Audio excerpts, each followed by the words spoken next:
the Timeout Nelson and Sam, and today we'll be going over topics like old school versus new school NBA and what is the most unbreakable record in NFL history. Now, old school or new school NBA. This is what we prefer, by the way. Honestly, I prefer 90s basketball.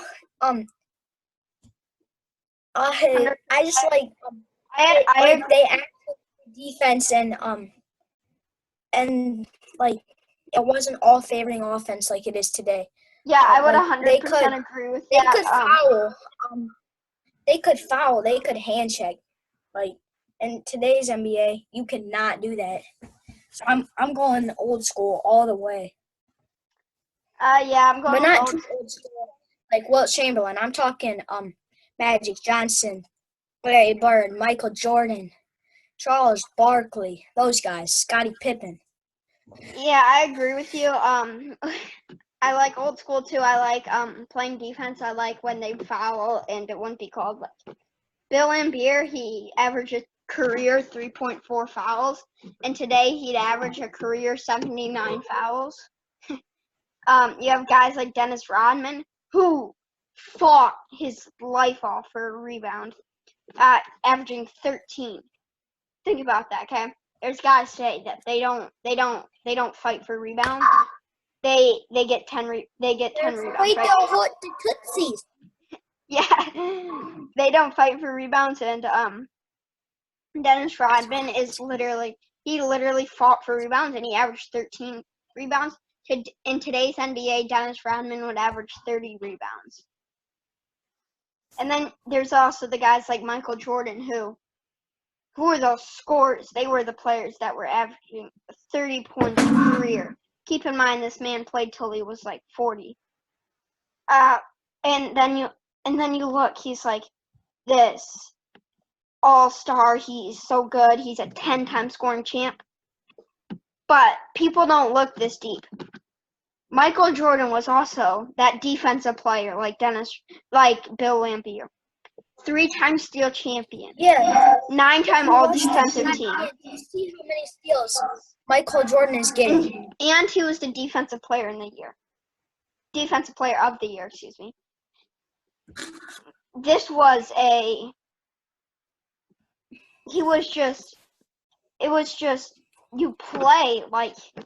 You play to win, you don't play to score. You play to win, not to score. You played to get rebounds. You didn't stat chase like Russell Westbrook, who would literally have his teammates box out for him and then run up and go grab the rebound. No, if you boxed out, then you got the rebound. Dennis Rodman, he boxed out like you saw in the Last Dance documentary. He just tipped the ball. He could see where the ball was going. He practiced that. He knew that. If the ball was going where it was then, the ball would be out of bounds. And Dennis Rodman just knew where the ball was going. He kept tipping the ball. He kept going. Like, people would find that amazing if someone did that today. He did that practically every play. But enough with my mini rant. Now, what are you going to say? I'm saying, like, today, NBA, it's not actually about, like, winning. It's about, like, getting, like, so when Michael Jordan hurt his foot, he wanted to go back in. And today, if you get hurt, they just stay out. They just stay out because they want the stats. Like next year. Hold up. You're breaking up. You're breaking. Okay, go ahead. Yeah, like in today's NBA, all they care about like is looking fancy on TV and getting the money they think they deserve.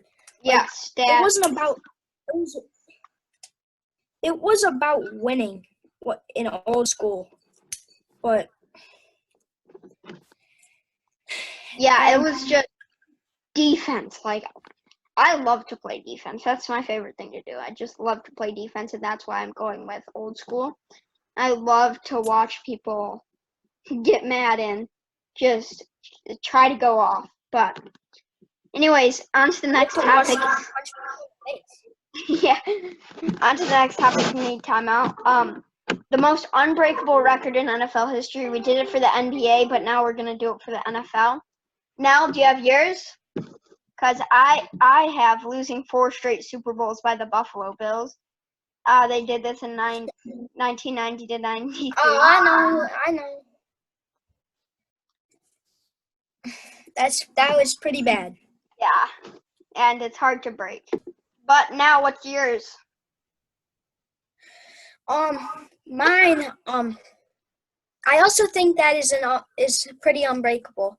Mine is a 104-yard kick return without scoring. This happened in 2011. Percy Harvin from the Minnesota Vikings did it. And keep this in mind: the NFL football field is 100 yards from end zone to end zone. Yeah, not including that it's 120 yards, including both end zones. So what happened was he caught it. He could have caught it anywhere behind 4 yards in the end zone. And what he did, and he just went down there, and it was 104 yards total. So like he caught it on the 109-yard line, and then he ran down the field.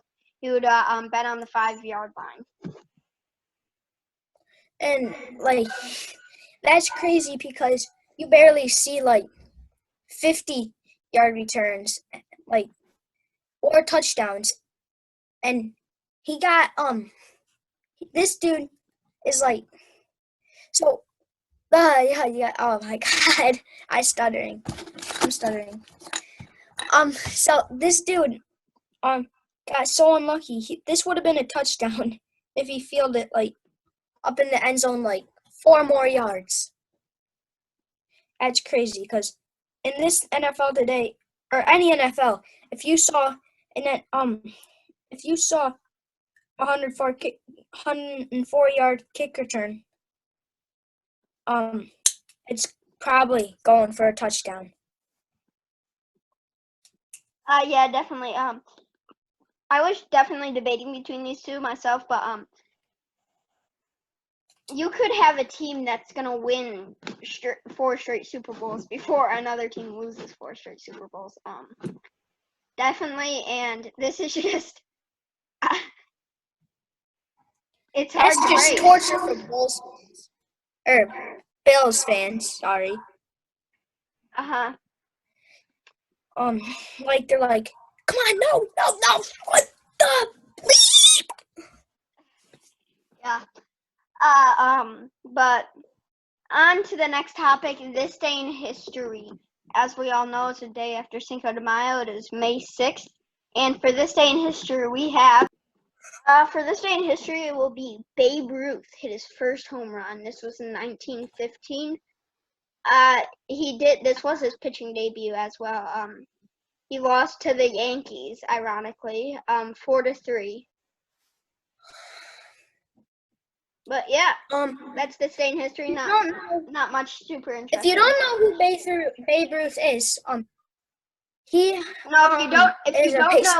if you don't know who Babe Ruth is, get a book or something. Who Babe Ruth is? Okay, so he had he had 2,174 runs batted in 2,214, and there's nothing else to say. Home runs 714, and a .342 batting average. Those are great numbers, folks. Yeah. Andy's a lefty. And today we'll be doing our list. Today we're not rushing on time.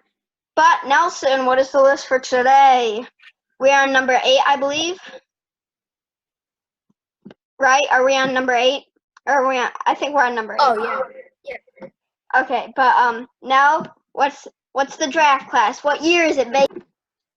Nels, the year? 2001. And this might seem like little Hall of Famers, but only LaDainian Tomlinson and Steve Hutchinson were in the Hall of Famers, but it sure had quite a lot of Pro Bowlers. How many Pro Bowlers were there? Yeah, like Nelson said, Pro Bowlers, there's a lot. This is just the second round. Keep this in mind. The first 5 of the second round were all Pro Bowlers, being Drew Brees, Kyle Vanden Bosch,